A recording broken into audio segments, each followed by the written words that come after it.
Sí, también vamos a hacer el recording para enviar a la gente que acá no está. Solo un segundito porque tengo que dejar mi presentación acá en el punto. Está acá.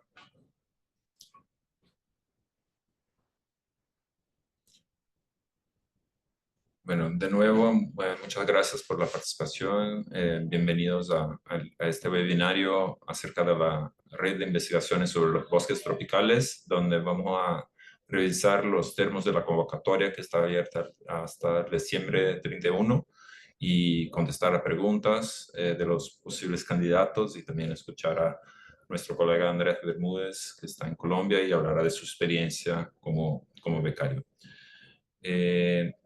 Empiezo con un breve panorama de qué hemos hecho hasta ahora. Esta convocatoria que está abierta es para seleccionar el quinto cohorte, el quinto grupo de becarios. Entonces ya estamos ahora con el cuarto grupo en trabajo y van a salir muchas historias en los próximos 2 meses, pero hasta este momento hemos contabilizado en estos 4 años 56 becas de un año.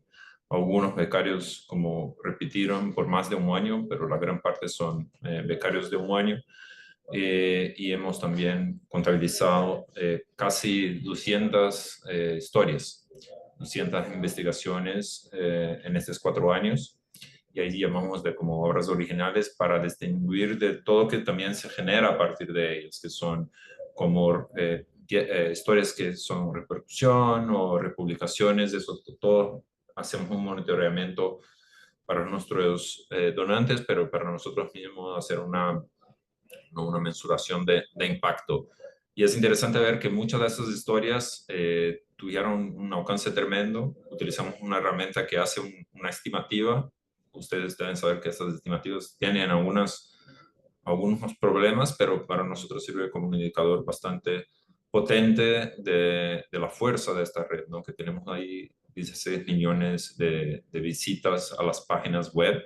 Entonces acá se pierde un poco también lo que sabemos que es el impacto de historias que se han publicado en radio, principalmente trabajos que hemos hecho en la cuenca del Congo, en la África Central. Mucho se ha publicado por radios, donde este medio es súper fuerte. Algunas cosas de la Amazonía también por radio, y es un poco difícil mensurar, a no ser que las propias radios compartan con nosotros sus indicadores de audiencia, pero ahí tenemos un indicador estimado bastante potente, como yo decía. Quería mencionar cómo es la dinámica de esta red. Esta es una captura de pantalla del último grupo, 2023. Entonces, gran parte de lo que hacemos no es reunirnos virtualmente durante un año, ¿no? para crear esta comunidad que comparte información, fuentes, habilidades, y también algunas veces llegan a colaborar en las mismas historias, y voy a hablar más de esto, de la importancia de la colaboración. Pero la colaboración sí existe de una forma bastante concreta desde el día 1. No es necesario conectarse todo el día a una llamada de ninguna forma. Lo que hacemos son reuniones mensuales, pero sí, esta es una comunidad, es una red real. No es que un candidato acá, un potencial candidato va a lograr la beca y nos hablamos una vez a cada 6 meses y nos cuenta de ahí cómo va. Como no con mucha frecuencia, sí estamos siempre trabajando juntos. Les mencionaba que tenemos este grupo de datos, ¿no? de apoyo en la parte de datos, que trabaja muy cerca de los fellows. Creo que esta es la ventaja el vantaje de esta beca, ¿no? De tener este acompañamiento. Y como ustedes saben, las historias tienen que estar enfocadas en estas 3 regiones: Amazonía, la cuenca del Congo, el sudeste asiático. Cuestión que tengo casi certeza que va a surgir: necesito estar en la Amazonía. Hablo más de la Amazonía por este grupo de hispanohablantes. No necesitas estar en la Amazonía, pero la historia necesita hablar de la Amazonía. Vas a viajar a la Amazonía para hacer tu investigación, bien, y pues no necesitas estar en un país que tiene la Amazonía. Obviamente miramos a la posibilidad de apoyar quién está ahí directamente y intentamos hacer un balance de las regiones, pero hay becarios que están en países como en Europa o en Estados Unidos que están haciendo la conexión entre lo que pasa en la Amazonía y sus propios países. En este momento tenemos becarios que están en países fronterizos de la cuenca del Congo y que son afectados por proyectos o por redes criminales de tráfico de madera o tráfico de animales y es importante también mirar estas conexiones de los países que están en la frontera de los bosques tropicales. Entonces, solo para aclarar que algunas veces queda una zona gris en este tema de la geografía de la iniciativa. Sí, las historias, el principal, deben estar enfocadas en estas tres regiones. Eh, bueno, ya llegando a lo que es, creo, lo principal de este webinar, ¿qué incluye, cómo es ¿no? el programa RIN? ¿No? El principal, digamos, para viabilizar las investigaciones es realmente el apoyo financiero. Lo que tenemos son becas de un año, financiamos los salarios de un reportero y solo un reportero. Otra cuestión, ya voy así como adelantando cuestiones que yo sé que surgen, no financiamos equipos, financiamos un reportero, una persona que va a ser la becaria de este programa para participar de las reuniones, entrenamientos, formación y todo. O sea, es una propuesta individual. Vas a colaborar con gente de tu equipo en la sala de redacción o otros medios que quieren apoyar. Genial, aún mejor que los mencione en la propuesta, que los describa sus habilidades de cómo van a colaborar en el proyecto, pero no hay una forma de compartir la beca. La beca es para una persona.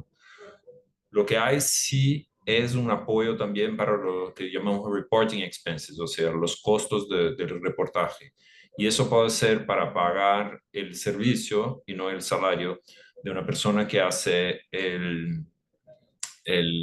por ejemplo, el desarrollo de una plataforma de datos o el análisis de datos, un abogado que vaya a hacer un pedido de acceso a información, un editor de vídeo, no sé qué más podría estar ahí dentro como estos consultores del proyecto. Entonces, en ese sentido podría, pero también este apoyo financiero a los costos de reportajes debe cubrir tu viaje al campo, la parte se va a comprar se dice, un insurance, un seguro de salud o algo que no, equipos no es para pagar una cámara, pero puede ser un equipo, por ejemplo, un GPS para garantir tu seguridad, el combustible. Entonces son costos de viaje, ¿no?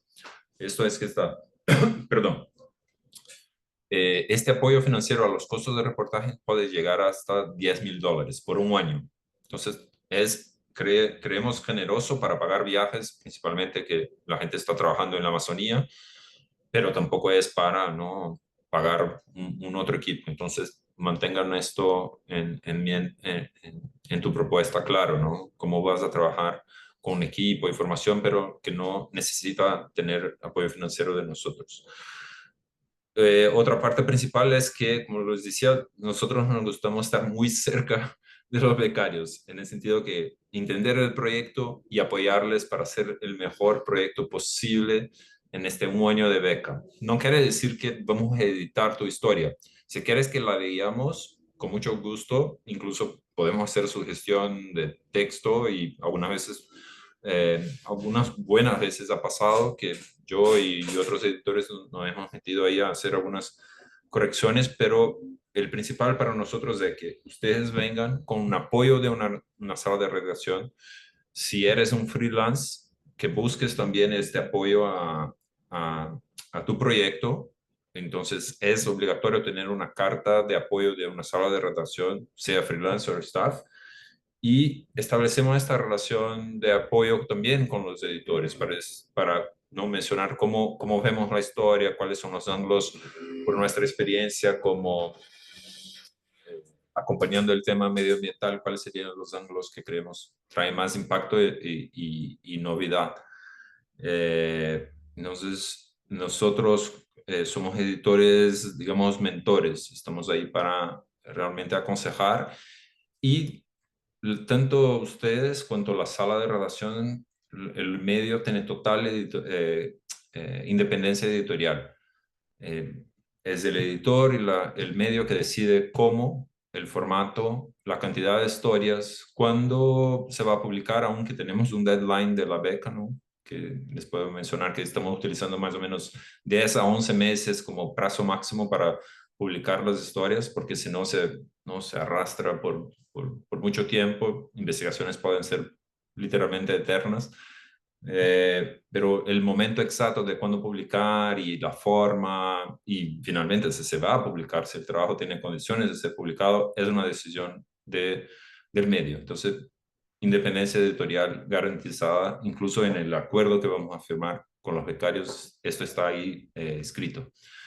Formación, tenemos un montón de formación, voy a hablar un poco más adelante, pero es una parte central. En el principio hay sí una demanda bastante grande de estar en reuniones de formación. Hay algunas como utilizar quizás tablas para hacer análisis de datos que algunos pueden saber más que no necesitarías estar, pero hay un montón de cosas interesantes como imágenes satelitales, análisis geoespacial, que les van a interesar estar bien presentes. Entonces, los primeros 6 meses es bien intenso, casi a cada 2 semanas hay una sesión de formación.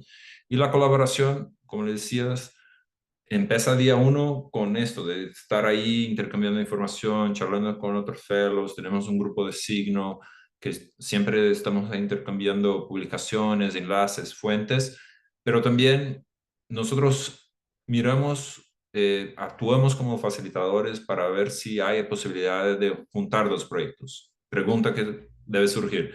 ¿Tengo que presentar una colaboración como parte de mi propuesta? No, puede ser un proyecto individual. Nadie es obligado a colaborar en historias similares, pero pasa muchas veces. Andrés mismo ha hecho buenas historias en colaboración con otros fellows, una muy formidable, voy a decir así, de una compañía minera en Colombia que tenía relaciones con figuras políticas en Estados Unidos y la sacaron en NBC con gran destaque. Se fue importante ¿no? Tener estos dos fellows charlando durante el programa. Entonces la colaboración es parte central. Un ejemplo de cómo que resumen todo lo que estoy contando es un clásico que creo que muchos de ustedes conocen, el proyecto que hicimos acerca de las pistas de aterrizaje en Brasil, en Venezuela, y ahora hubo como una versión inspirada en Perú que Mongabay recién publicó, que salió genial. Pero acá les cuento del proyecto que hicimos con dos becarios, Yuri Potter de Brasil y Joseph Polizuki de Venezuela. Ambos llegaron el primer año con nosotros diciendo, tenemos esta idea de utilizar inteligencia artificial o machine learning para identificar pistas de aterrizaje utilizadas por la minería y el narcotráfico en la Amazonía. Los dos juntos, misma propuesta. Decimos, bueno, vamos a probar las dos, son regiones distintas, una en Venezuela, otra en Brasil, y esta es una forma como actuamos, ¿no? Vimos ahí la posibilidad de crear un proyecto que íbamos a facilitar la colaboración.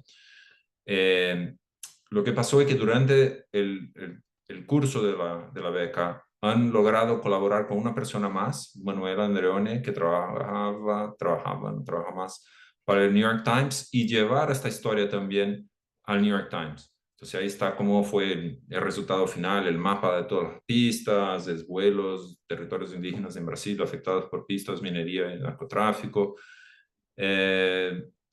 La cuestión acá es que los medios muy distintos tenían dificultad, en verdad, como concordar en colaborar, pero nuestro rol fue decirles, bueno, todos están utilizando la misma base de datos. Nosotros acá el Pulitzer estamos financiando la formación de esta base de datos a través de un otro aliado que era una compañía de tecnología.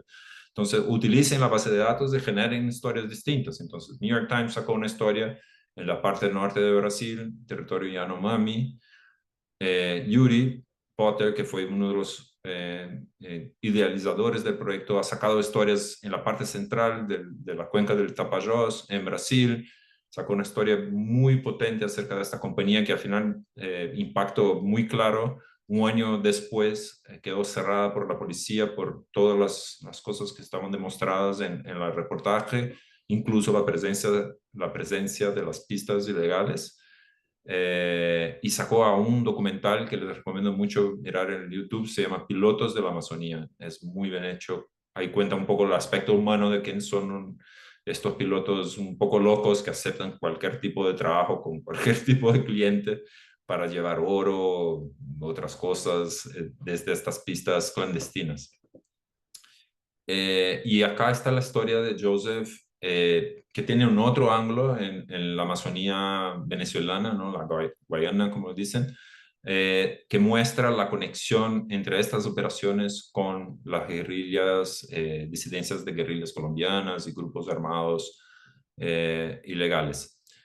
Y finalmente acá para como completar este modelo, y para nosotros es importante, como parte de todo, les decía, hemos generado una base de datos que generó una plataforma que llamamos Amazon Mining Watch, que es exactamente este Machine Learning Model que identifica tanto las pistas cuanto áreas de minería en la Amazonía. Y seguimos utilizando eso. Eso fue lo que inspiró la historia recién hecha por Alexa Vélez del Mongabay, publicada acerca de Perú, publicado por Mongabay Latam.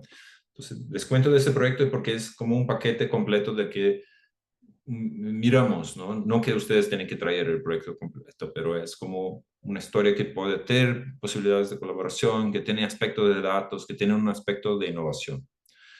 Acá está cómo es la herramienta que pueden mirar en la web, se llama Amazon Mining Watch, identificando minas de oro posiblemente ilegales en la Amazonía. Les cuento ya un poco para avanzar y pasar a Andrés, qué miramos como impactos de este tipo de proyectos que hacemos. Entonces, miramos a impactos en varios niveles. Hemos visto y hemos comprobado durante los proyectos que se pueden generar a las personas que participan de esta beca impactos realmente en sus carreras. O sea, hay gente que ha cambiado de medios, ¿no? Es una estrategia, no es ningún problema mencionar eso, pero ya está claro que algunos medios, entre ellos Mongabay, que tienen una estrategia de mirar a los becarios que salieron de la beca y contratarlos. Entonces hay como 3 que están hoy contratados por Mongabay. Pero hay otros medios que han contratado. Tenemos una persona en Bloomberg, fue promocionada a volverse como una investigadora senior para temas de medio ambiente y cambio climático. Manuelas, que le mencionaba mismo, al final quedó contratada por el New York Times porque cuando hacía la beca era freelance y ya llevaron a los Estados Unidos. Entonces es bonito ver los impactos de las carreras de los periodistas que han participado, pero para nosotros también interesa el impacto en la organización, medios que han creado editorías, ¿no? Especiales para cambio climático y bosques, o han creado más cobertura acerca del tema, que han invertido más plata después de las becas. Entonces hay cambios o también en la visibilidad del medio, si es un medio pequeño en algunos países. Y finalmente, eso sí, algo que está más conectado con lo que van a proponer, qué tipo de impacto social que se puede imaginar una historia como esta, una investigación puede generar. Si se va a crear, ¿no? Algún tipo de nueva política o que puede tener un impacto en la parte legislativa. Hemos visto, como he mencionado, impactos, digamos, legales donde las autoridades han respondido a las investigaciones. O sea, especular, digamos, o imaginar o explicar un camino de impacto es algo que es posible hacer durante estas propuestas, porque hay sí una pregunta que en ese sentido, ¿cuál es la importancia del proyecto para la sociedad? ¿Qué tipo de ángulo nuevo o de impacto se imagina se podrá generar? Tenemos otro ejemplo acá de algo que como resume exactamente estos 3 niveles. Tuvimos por 2 años un becario que se llama Yahua, un periodista de Malasia, y hemos visto con él los 3 niveles de impacto. Su carrera ha cambiado completamente después de su experiencia como becario. Ha publicado historias en grandes medios como Al Jazeera y South China Morning Post, después, durante y después de la participación en la beca. Su organización, porque ha llegado con una propuesta con un medio muy chiquito que se llama Macaranga, él mismo había creado, y su organización ha crecido también y ha quedado mucho más visible en Malasia. Y lo más importante, digamos, hubo una reacción de las autoridades a sus historias que eran acerca de proyectos de manejo forestal en Malasia. Y eso al final le rindió un gran premio individual por su portafolio de historias y visualizaciones de datos, que fue el premio Sigma de 2023. Entonces, algo que se puede esperar, algo así, ¿no? Tener estos niveles de impacto. Formación de alianzas, ¿qué hacemos? Como les decía, es bien intenso al principio, los primeros 4 o 5 meses. Llegamos a hacer 18 sesiones de entrenamiento, de formación, que son bastante variadas, que van a visualización de datos, utilización de imágenes satelitales de alta resolución, análisis geoespacial, análisis de datos, scraping de datos, y se cambian también a cada año dependiendo. La primera cosa que se hace es como una encuesta con los becarios para saber qué skills, qué habilidades tienen, para determinar cuáles son las sesiones de formación más importantes. Pero estamos por ahí 30 horas de formación a cada año de programa. Entonces, les cuento eso para que sepan que yo sé que es muy atractivo hacer formación, pero es bien real también la demanda de tiempo. No es que hay homework, ¿no? Como lecciones para hacer a casa, pero como práctica, pero son sesiones de 1 hora y media, 2 horas que pasan a cada 2 semanas en los primeros 4 o 5 meses del programa. Los apoyos que había mencionado, ¿no? Esta parte de un poco de mentoría. Tenemos el grupo que está presente Fernanda, pero tenemos un editor de datos también de Malasia que se llama Kane, un editor de investigaciones que es Yalter Mears, y un grupo que está Fernanda y otros investigadores haciendo esto, que es un acompañamiento de la parte de datos. Entonces pueden hacer encuentros que llamamos hora de datos, data hour, tener encuentros para cómo manejar herramientas. Grabamos algunos tutoriales en vídeo y en algunos casos, ahí son excepción, se hace la visualización. Generalmente para medios muy pequeños que no tienen la capacidad interna para generar buenas visualizaciones. Y si lo vemos necesario, ahí el equipo puede ayudar, pero no es la práctica más común porque eso no sería imposible atender a todos. Eh, Cómo tenemos esta mezcla de medios grandes y pequeños, y esto es algo que buscamos, ya también respondiendo a una pregunta acá. Estamos trabajando con NBC, pero también estamos trabajando con Macaranga, que es pequeño. Estamos trabajando con Le Monde, pero también estamos trabajando con Infocongo, que es un medio pequeño en África. Esta mezcla lleva a la colaboración y también nos permite ayudar de maneras distintas. NBC en Estados Unidos tiene un equipo gigante de investigación y puede hacer visualizaciones de datos. Macaranga y Malasia no tenía, no podemos apoyarles más directamente a hacer su trabajo. Y eso todo es bastante viable porque tenemos también algunas alianzas y acceso a herramientas. Esto es parte integral del programa. ¿Cuáles son las alianzas y qué tenemos? Tenemos alianzas con esta empresa no, es una ONG americana que se llama Earth Genome, que ha hecho el modelo de Machine Learning para Amazon Mining Watch. Ellos siguen trabajando con nosotros en la parte de tanto diseñar modelos como buscar imágenes satelitales de súper alta resolución. Ayudan, tenemos un contrato de consultoría con ellos, que ellos sirven, apoyan algunos proyectos que tienen necesidad de este tipo de tecnología. Lo mismo con esta empresa norueguesa que se llama KISAT, que nos garante el ingreso en las plataformas de Planet, algunas veces de Airbus, para lograr también imágenes satelitales.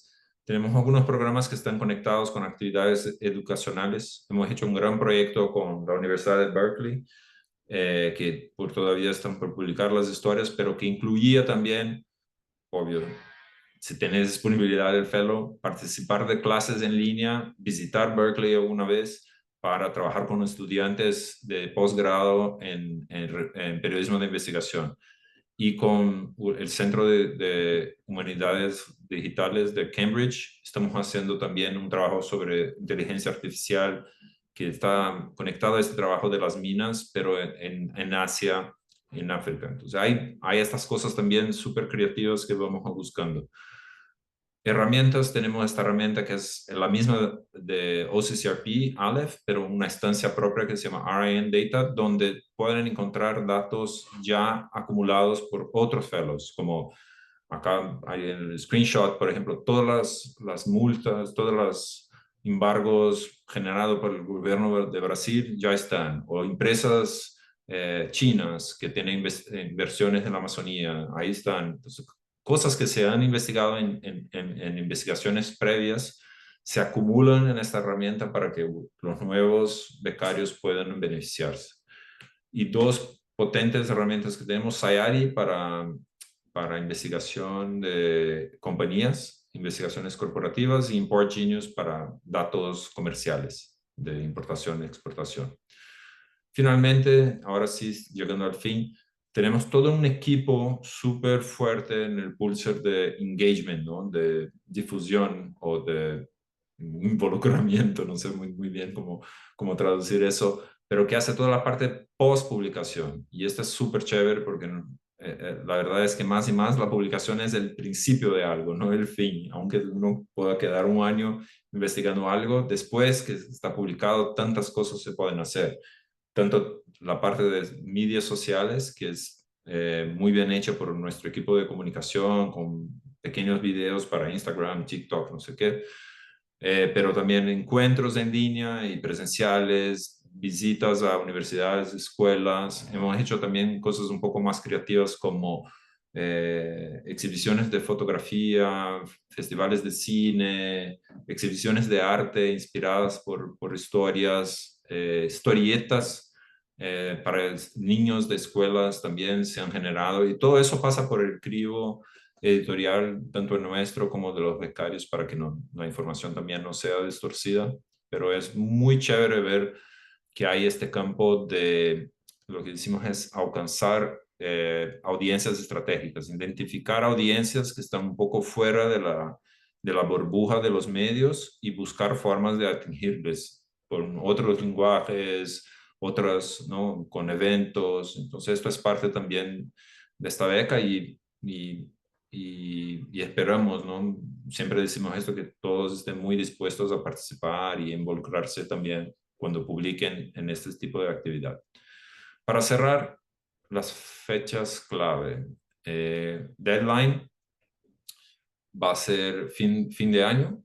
Hasta allá vamos a hacer más algunos webinarios en otros idiomas. Están totalmente invitados a escribirnos directamente por correo o mirar a los materiales que tenemos en el sitio para sacar más dudas. Y vamos a hacer las entrevistas en los dos primeros, seleccionar, ¿no? Revisar las propuestas y seleccionar los finalistas. Hasta fines de febrero anunciamos los seleccionados y 15 de marzo empiezan las becas, mitad de marzo.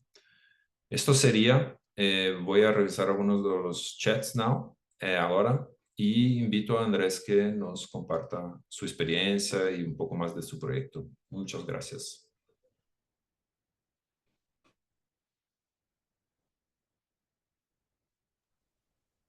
Bueno, no. Gracias por la invitación, Gustavo. Yo estoy feliz de estar acá con ustedes. Veo algunas caras conocidas y ojalá todos se animen a postular en lo que para mí fue una de las experiencias más transformadoras de mi carrera como periodista de investigación y como periodista ambiental.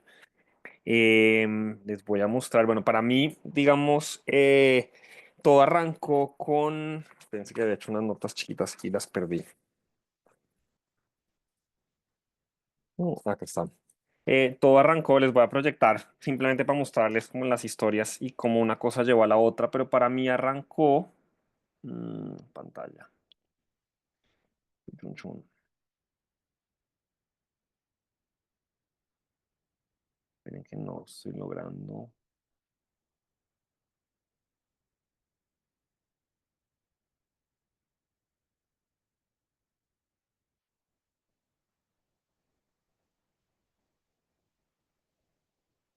Listo, ya, perdón. Creo que ya pueden ver la pantalla. Para mí, esta historia arrancó, yo me enteré por Gustavo y cuando lanzaron el programa en el primer año, yo en ese momento todavía no tenía una investigación en curso, pero digamos como que sentía que ameritaba como estar en este programa, pero pasó una cosa un par de meses después, nosotros por coincidencia, bueno, estábamos haciendo un proyecto de investigación de las cadenas de suministro de madera ilegal en tres países, que eran Colombia, Perú y Brasil. Y bueno, por razones de la vida, la historia de Colombia se fue cayendo, por el ángulo de Colombia se fue cayendo porque nos dimos cuenta que la mayor parte de la madera no estaba saliendo del país.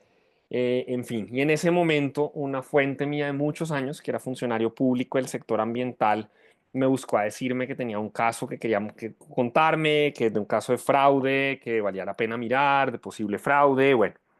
Y era un tema súper complicado, pero como necesitábamos en este proyecto hacer otra investigación, yo la propuse y terminé después de 9 meses haciendo mi primera y la que yo creí iba a ser mi última investigación sobre el mercado de carbono, sobre el proyecto más grande que había en Colombia en ese momento y que tenía un montón de problemas ligados básicamente a que estaba inflando sus resultados ambientales por vía de usar una tasa de deforestación que no coincidía con la situación real en el lugar donde estaba ocurriendo el proyecto. Y esto básicamente les permitía inflar los resultados, vender mucho más y ganar mucha más plata sin que realmente hubiese pues, un efecto positivo en la atmósfera, al menos no de esa magnitud. Eso lo llaman aire caliente en ese mercado. Y esto me tomó a mí 8 meses, fue un proceso súper difícil porque es un tema muy técnico que tuvo una curva de aprendizaje muy grande y que yo fui entre otras, muy feliz en el momento de publicar porque dije, ya, me liberé de esta vaina y no tengo que volver a escribir del mundo de los créditos de carbono. Sucedió que apenas publicamos esta investigación, había muy pocas investigaciones sobre mercado de carbono del lado, digamos, de los países donde están los proyectos. Empezaron a llegar personas básicamente whistleblowers, fuentes, gente que conocíamos, gente que no conocíamos, a decirnos, oiga, ustedes que ya miraron esto, ¿por qué no miran este otro proyecto que tiene problemas? Esto todo, no hay un montón de otras irregularidades similares. Y yo dije, pues pucha, yo no había pensado dedicarme a esto más, ¿cómo así? Y en esas justamente pensé en el programa del Pulitzer y pensé, bueno, si me voy a meter a investigar varios de estos casos, lo debería hacer de una manera sistemática y necesito como un espacio y un tiempo para poder meterme en esto a fondo, porque fue un tema, desde lejos en lo que yo he cubierto, el tema que ha tenido la mayor curva de aprendizaje. Y justamente, bueno, postulé al Pulitzer con esta propuesta de decir, miren, yo hice esta primera investigación, o sea, ya tengo algo de experiencia investigando esto, pero intuyo por esta información que me está llegando de diferentes lados que el problema es mucho más amplio, que el problema podría ser sistémico, y yo creo que vale la pena mirar esto. Y para mí fue muy interesante, bueno, porque primero el Pulitzer además, la mayor parte de la gente estaba trabajando en temas ligados directamente a deforestación, por ejemplo, minería, unas investigaciones impresionantes de las que he aprendido mucho. Nadie estaba trabajando en este tema de carbono. Fue todo, pues para mí la primera cosa más bonita de estar en la beca fue que el Pulitzer tuvo la visión y la apertura intelectual de decir, este es un tema del que no sabemos, pero por la información que hay aquí, parece que vale la pena mirarla. Parecería que vale la pena como que a alguien se le dedique un tiempo, ¿no? Sin, digamos, completo a poder mirarlo. Y yo agradezco que ellos vieron como que tuvieron esa amplitud porque en últimas lo que hicimos fue un experimento de investigación. Teníamos unas bases y unos indicios sólidos, pero no sabíamos qué íbamos a encontrar. Y para mí estar en el Pulitzer fue la posibilidad de dedicarme tiempo completo durante un año a entender si esto que yo había encontrado antes, que había un problema significativo, era una excepción o era una regla. Entonces, a lo largo de todo el año en el Pulitzer, trabajando con toda esta gente que escribe, Gustavo afinando, ¿no? las preguntas periodísticas, afinando el trabajo de datos, afinando las herramientas que le pueden uno ayudar a buscar. Creamos un proyecto, digamos, que llamamos Carbono Gris, en el que empezamos a publicar una tras otra investigación sobre problemas en este mercado de carbono. Empezaron, de hecho, rápidamente, fueron muchas más historias, de hecho, de las que yo pensé. Hicimos creo que 9 o 10 en mi año en el Pulitzer, porque aparecía un proyecto tras otro con problemas, lo documentábamos en el momento en el que publicábamos, nos buscaba una nueva fuente a decirnos, oiga, aquí hay otro caso que valga la pena que ustedes miren. Y en total, entonces, pues fue un año en el que publicamos un montón de investigaciones que en algunos casos incluso ya empezaron a aparecer en otros biomas distintos a la Amazonía. Y bueno, como había una línea de investigación robusta y siempre conversando con ellos, digamos, nos dieron permiso, entre comillas, y nosotros vimos que valía la pena continuar estas líneas de investigación. Seguimos encontrando casos problemáticos en muchos otros lugares. El resultado pues fue este proyecto que les conté que se llama Carbono Gris, en el que publicamos en total 15, pero durante la beca creo que fueron 10 investigaciones de carbono, un par de notas de seguimiento. Empezamos a tener impacto también, digamos, súper concretos porque pues era un tema que estaba por debajo del radar, ya por fortuna hoy en día está un poco más visible, pero uno de nuestros casos que documentamos llegó a la Corte Constitucional en Colombia, fue seleccionado después de que los damnificados, digamos, por el proyecto presentaron una acción jurídica. Ese caso se terminó fallando el año pasado, es decir, pues mucho después de que yo estuve en la beca, pero el fallo pues incluso cita el trabajo de investigación que hicimos conjuntamente con el programa, con el RIN del Pulitzer. En otro caso similar que documentamos en otra parte de Colombia, también llegó los indígenas, digamos, damnificados, usaron el caso para ir a la justicia y de nuevo, en este caso hecho de manera muy sorpresiva, tuvieron una victoria legal en primera y en segunda instancia, un juez local y un juez, digamos, regional, que en muchos casos pues no son instancias donde impere como una visión, digamos, muy aguda de problemas complejos como los que trae un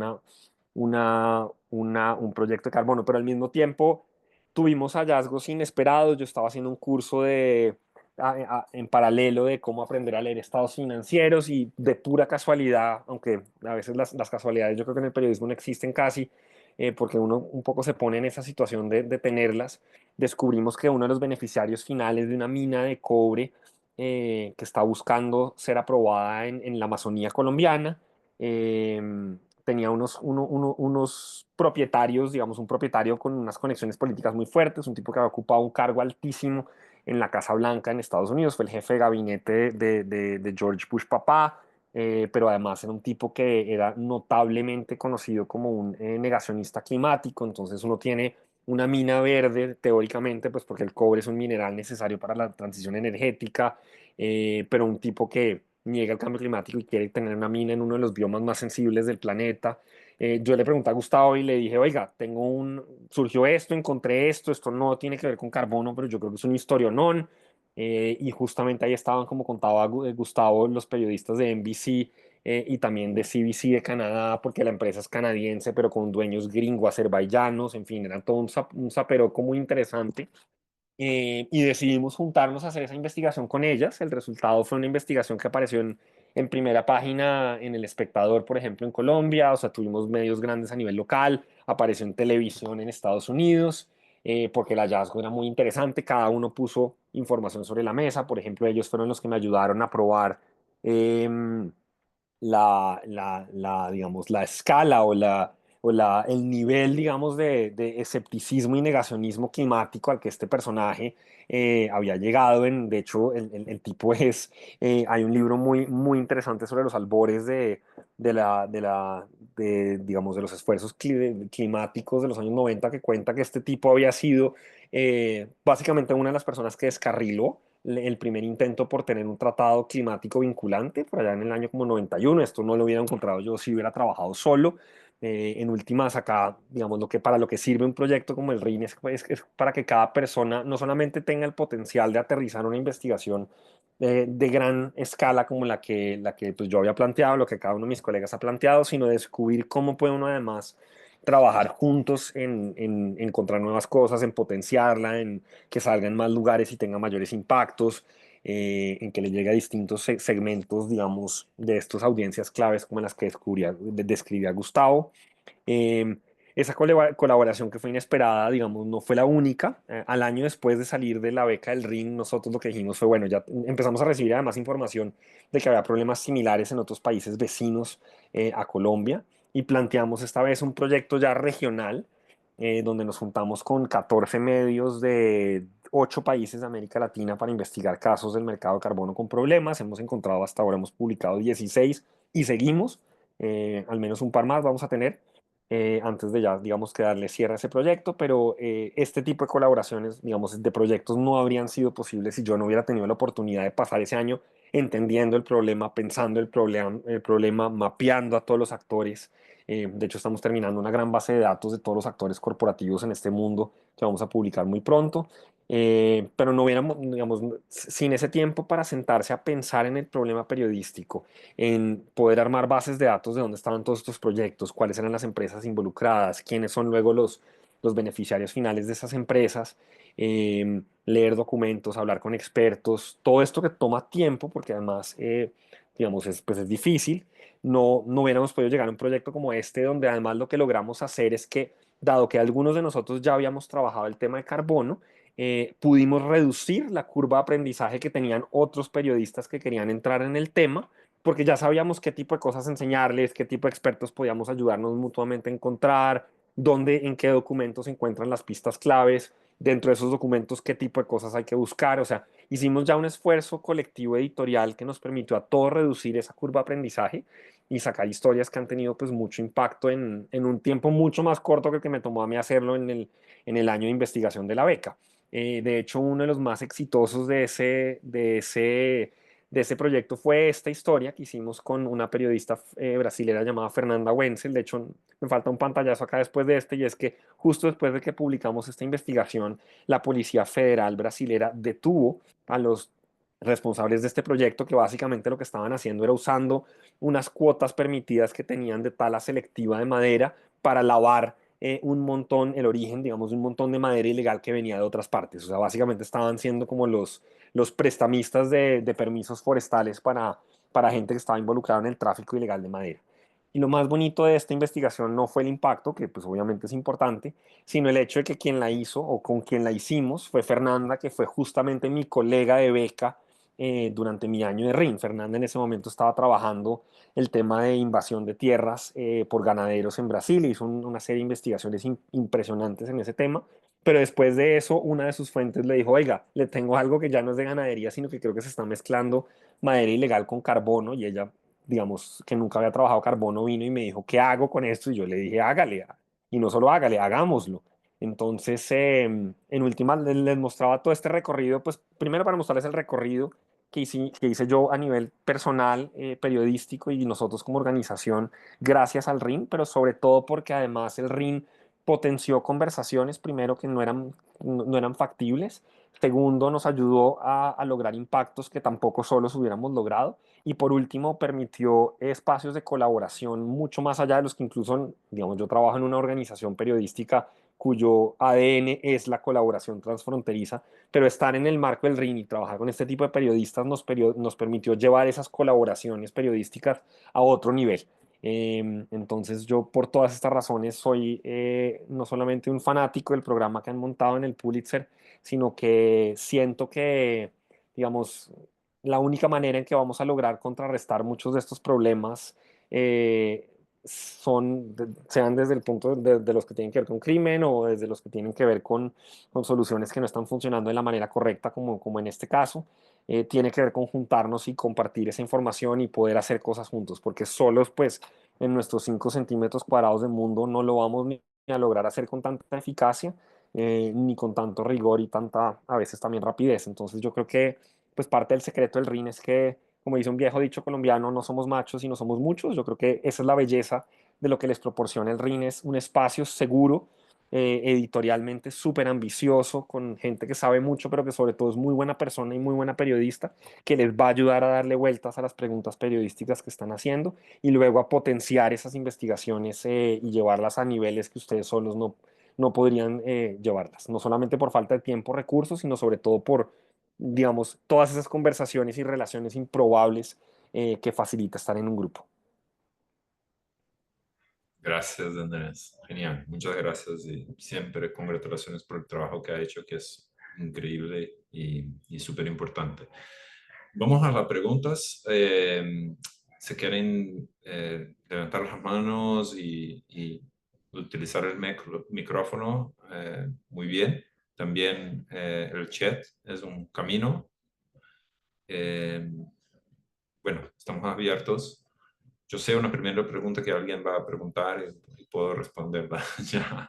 Si hay un número de historias, porque Andrés puede ser un poquito, puede asustar, con todo respeto, Andrés, por la cantidad de historias que ha hecho. No es necesario que hagan 10 historias como Andrés. Ya les cuento de frente, porque depende mucho del proyecto.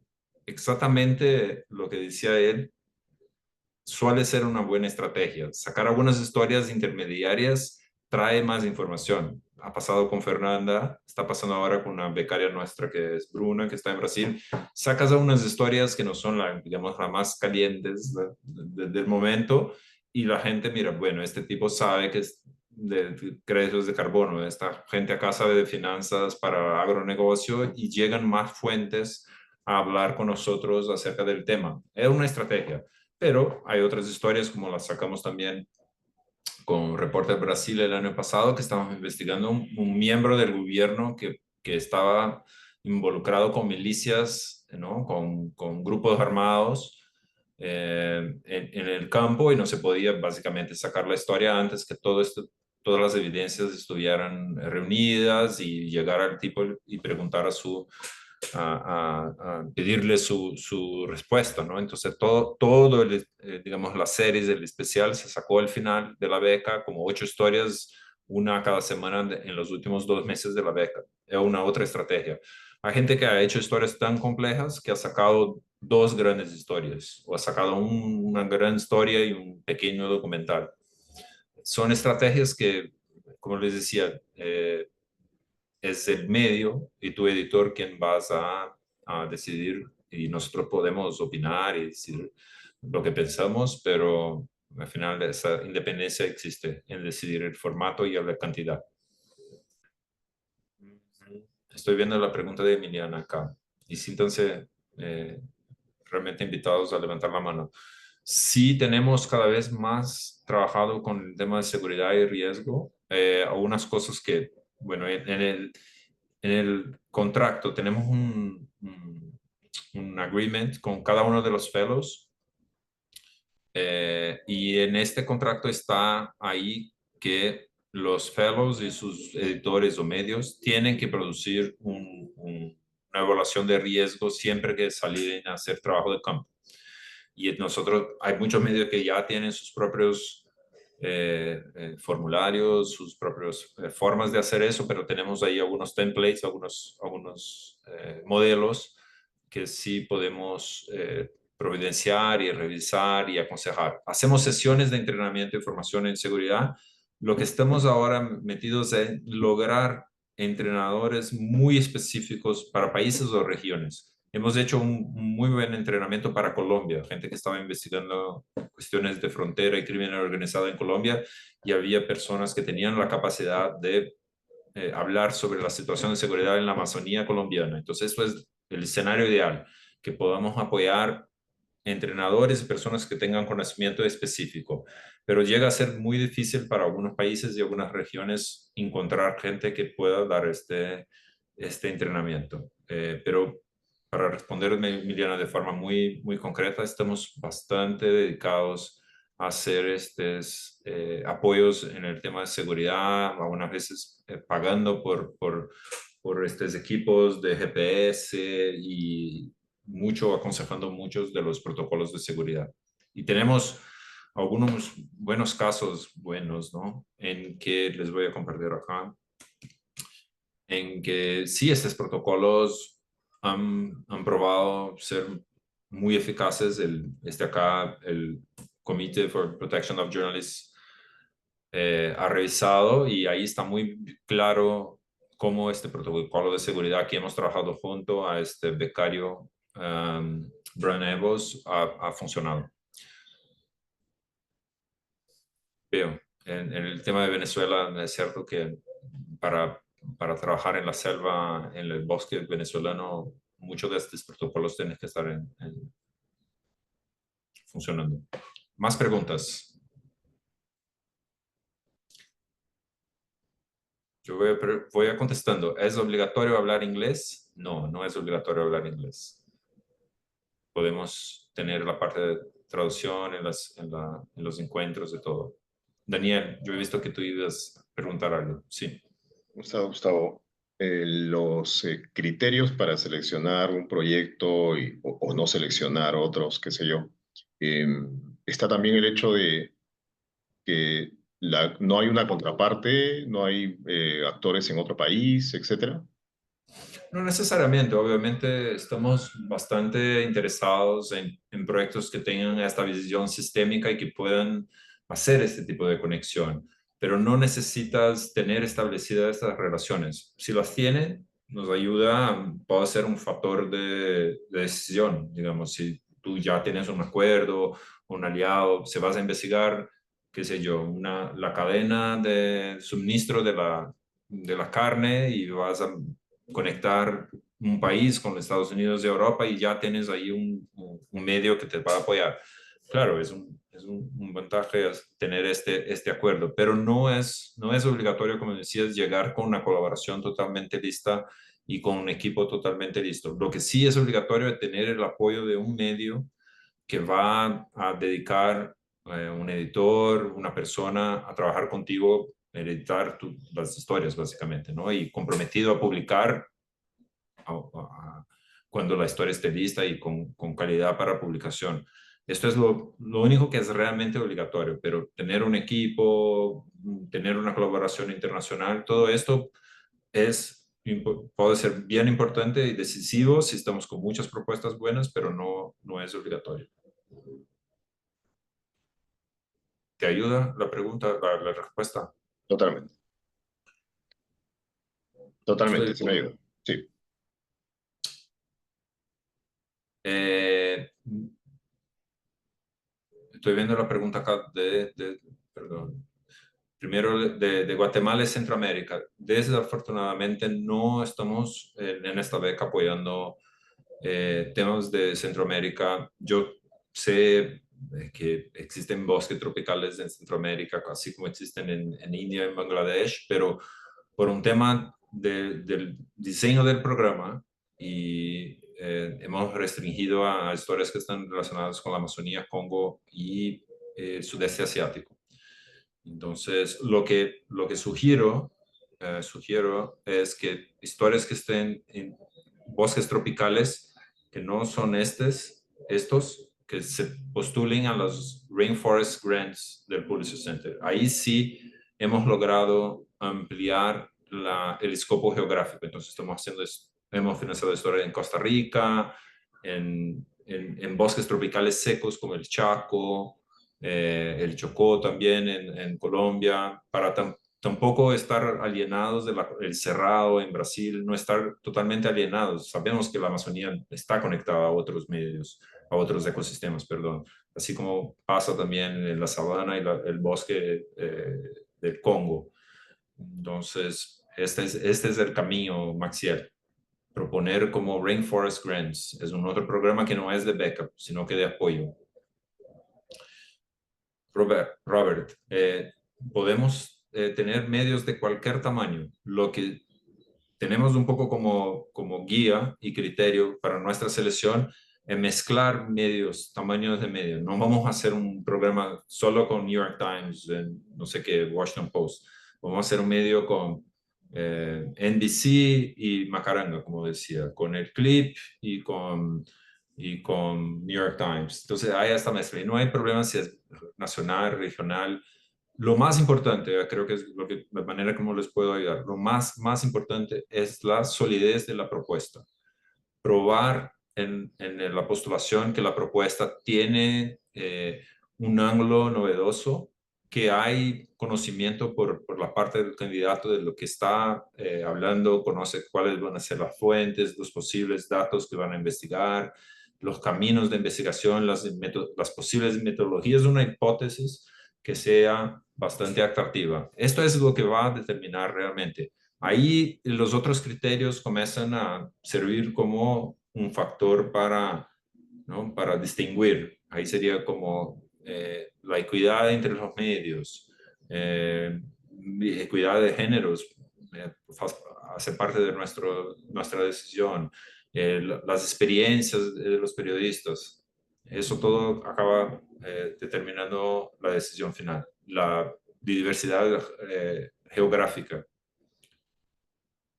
Vamos a grabar, Berenice, esta sesión está grabada y todos van a recibir un correo con la grabación del completo. Al monto del salario. Gracias, Francisco. Yo había olvidado de mencionar esto. Bueno, la forma como funciona el monto del salario. Cuando están seleccionados los becarios, vamos a hablar con los editores de los medios y preguntar cuál es el salario que se pagaría a esta persona en esta posición de reportero de investigación. La gran parte de las veces logramos a cubrir estos costos. Algunas veces estos costos están muy arriba de lo que podemos pagar y ahí pasamos a negociar. En los últimos años, una forma de no tardar mucho con estas negociaciones tiene sido que intentamos de una manera regional tener una igualdad y más o menos este monto para América Latina tiene sido de $2,000 a $2,500 por mes, lo que va a dar, perdón, como 44,000, ¿no? 24,000 a $30,000 por año de la beca. Dependiendo de lo medio, podemos ir un poquito más arriba, un poquito más abajo, pero digamos que ese ha sido más o menos el rango de negociación que tenemos trabajado. Perfecto. O sea, Y- perdón, ahí la pregunta, digamos, el salario sería más o menos eso y los gastos de reportaje sería los $30,000. No, no, no, no, no. 10,000, perdón, ¿no? 10,000. Uy, 10,000. sí. Sí, 10,000. ok, ya, gracias. Con la Eso conversión me sí, confundo. Gracias. sí. Pero intentamos, la manera es que queremos también no queremos generar distorsiones en las salas de redacción, entonces por eso tenemos que preguntar a los editores cómo llegamos y también no queremos crear grandes desigualdades entre los becarios. Entonces es un poco de esta manera como negociamos. Carmen, les enviaremos el video. Gracias por estar acá. Gracias, Fernanda, por compartir el enlace para Reporting Grants. Y Juan Carlos pregunta acerca de los formatos que se puede realizar este proyecto. Podcast, documental, texto, multimedia, todo, como yo decía, es por la decisión del medio. Lo único que no vemos como algo factible son libros. Pueden hacer un libro como parte de su proyecto, genial, ese tienes el tiempo y la disposición, pero no como producto principal, no vamos a financiar un libro. Queremos ver las historias en un sitio, en una plataforma de podcast, no sé, en YouTube, con el apoyo de un medio promocionado. Entonces, los libros digamos, por su cronograma y forma de distribución no hacen parte de este programa. Sí, sí. ¿Qué más de preguntas acá? ¿Cuáles son las líneas de acción de interés de proyectos que esperan recibir las historias? Líneas de acción de interés, ¿quieres decir como los tópicos, Lina, o digamos el tipo de impacto que se Sí, espera como tener? los temas y sí, como el impacto y los temas que están buscando en las historias. Gracias. Sí, sí, sí. Bueno, los temas pueden ser muy variados y como les decía, nos encanta recibir novedades como hemos recibido de Andrés acerca del carbono. Les puedo garantizar que fuimos uno de los primeros grupos de periodistas a mirar el tema de níquel, la mineración de níquel durante la pandemia, porque ahora está, digamos, muy reconocido que es un problema de minería en varios países por el tema de transición energética, pero llegaron gentes de Filipinas diciéndonos, tú sabías que hay una gran carrera por níquel, yo no sabía. Entonces, nos encanta recibir estas novedades. Pero la forma como le puedo ayudar bastante es ser lo más, digamos, omnipresente en todos los proyectos, es mirar al bosque o el ecosistema, puede ser el ecosistema acuático también, ¿no? No solo los bosques, pero mirar como, digamos, una víctima o un actor principal en la historia, porque al final queremos saber cuál es el impacto ambiental. No necesita ser un impacto ambiental que ya ha pasado, puede ser algo que va a pasar también en el futuro, pero no puede ser una historia, ay, voy a hablar acerca de la economía de la cadena de la soja. No, quiero saber cómo esta cadena está impactando un país, una región, un territorio indígena, una cuenca hidrográfica, un bosque al final. Entonces, digamos que el actor, como decía, omnipresente en todas las historias es la Amazonía, o es la cuenca del Congo, o es el sudeste asiático, el bosque, el río, ¿no? Sus habitantes, sus animales, la biodiversidad, el carbono que sea, tiene que estar presente en estas historias, como una forma de entender el impacto. Esto es la forma. Y ahí sí, lo que estamos buscando son historias que puedan informar de manera rigurosa este impacto, con datos. Veo que tiene una pregunta casi a un ángulo científico. Sí, en gran parte las ciencias son parte de nuestras historias acá, porque hay que mensurar, hay que utilizar datos, hay que buscar formas de conectar la economía o sean lícitas o ilícitas con el impacto ambiental. El proyecto es periodístico, querido Frex Tubano. No son proyectos de la sociedad civil organizada. Eso, Maxiel, es verdad. Puedes aplicar, enviar postulaciones de cualquier país. No necesita ser del sur global, aunque sí creamos una forma de elegir entre periodistas que están en el sur y periodistas que están en países de Europa, Estados Unidos, pero pueden aplicar de cualquier país, postular.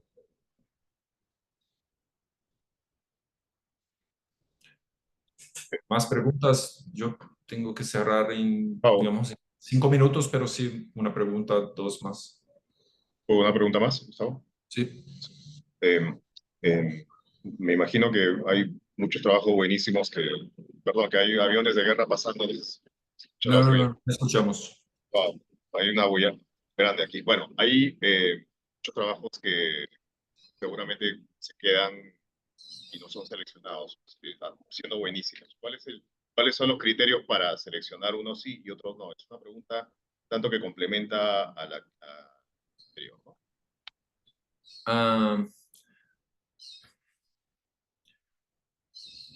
Yo diría que hay una cosa del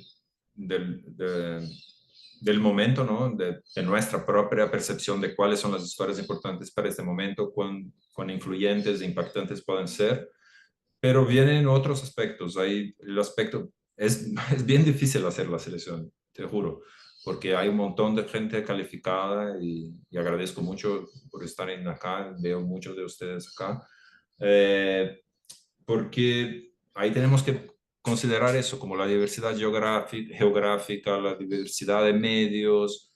Estos factores nos cuentan mucho. La posibilidad de nosotros mismos generar colaboración a través de los proyectos que hemos seleccionado. O sea, es una decisión, no voy a decir que sea subjetiva, pero no es totalmente objetiva con requisitos que están escritos en nuestro sitio. Todo año tenemos que considerar el mejor balance de proyectos para generar los impactos que imaginamos sean posibles, sea por colaboración, sea por la importancia de los temas del momento. Así es. ¿Ustedes logran hacer un feedback para que no es acepto? ¿Cómo si hacer un... sí. Un feedback Sí, sobre la propuesta. Sí, es posible hacerlo.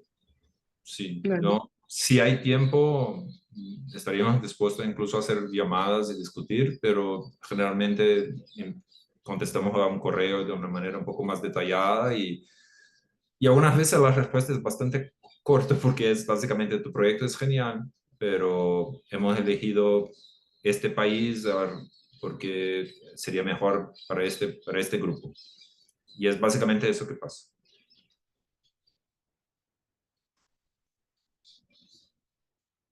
Bueno, ustedes han visto que Fernanda ha compartido mis correos y el de ella. No sé, Juan Carlos, ¿cuántos proyectos? Creo que hasta ahora no mucha gente, porque la gente se prepara mucho y deja para el final, sabemos, porque hay mucho de esta demanda por reportería, pero creo que hay como ahora no más que 20 presentados. A cada año se presentan entre 100 a 150 personas, porque son proyectos que se exige mucho trabajo anterior, entonces no es tanta cantidad, pero la calidad de los proyectos que se presentan son tremendos. Y una última pregunta acá que veo de Carael, que tiene mucho que ver con la experiencia. No necesita ser un periodista de formación, pero se espera que tenga una carrera en el periodismo y se pueda publicar. Entonces, en ese aspecto, sí, el periodismo es la profesión que el candidato tiene que tener. Pero la otra cosa es de la experiencia en periodismo y periodismo de investigación. Obvio que viene con una gran carga de experiencia, tiene algo un poco más adelantado y vamos a considerar porque queremos hacer cosas bastante ambiciosas. Pero ha pasado más de una vez que gente con mucho talento, muchas ganas de hacer cosas, hace una propuesta muy buena y vemos la posibilidad de apoyar y formar esta persona, generalmente muy joven, como un gran periodista de investigación o una gran periodista de investigación. Y pasó. Entonces, solo para incentivar que se ha hecho no muchas investigaciones, nos envía sus mejores trabajos, vamos a considerar realmente de cabeza y corazón abiertos y puede pasar, no es imposible. ¿Ustedes tienen un límite de trabajos que deben aceptar por año, Gustavo? Este año van a ser 10 becas. 10, quizás 11, pero 10 becas. Y ahí las compartimos entre Amazonía, Congo y Sudeste Asiático.